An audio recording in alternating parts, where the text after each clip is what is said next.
Tenali sub collector కార్యాలయంలో సోమవారం జరిగిన ప్రజా సమస్యల పరిష్కార వేదిక కార్యక్రమంలో 17 అర్జీలు వచ్చినట్లు సబ్ కలెక్టర్ సంజనా సింహ తెలిపారు. వీటిని నిర్ణీత సమయంలో ఆయా శాఖల అధికారులు పరిష్కరించనున్నట్లు కూడా ఆమె తెలియజేశారు. స్థానిక సబ్ కలెక్టర్ కార్యాలయంలో సోమవారం జరిగిన ప్రజా సమస్యల పరిష్కార వేదిక కార్యక్రమంలో వచ్చిన 17 అర్జీలలో 11 రెవెన్యూ డిపార్ట్మెంట్ కు సంబంధించినవని సంజనా సింహ తెలిపారు. అలాగే 2 విద్యాశాఖకు సంబంధించినవి కాగా 2 పోలీస్ డిపార్ట్మెంట్ కు సంబంధించినవని ఆమె తెలియజేశారు.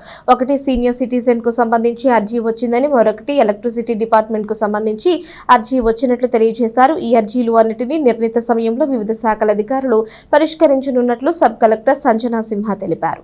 ఈ కార్యక్రమంలో వివిధ శాఖల అధికారులు పాల్గొన్నారు. ఈరోజు మనము ఆగస్ట్ 4వ తారీఖు సబ్ కలెక్టర్ ఆఫీస్లో పీజీఆర్ఎస్ ప్రోగ్రామ్ని మనం నిర్వహించడం జరిగింది. దీంట్లో మనకి టోటల్గా 17 గ్రీవెన్సెస్ వచ్చాయి.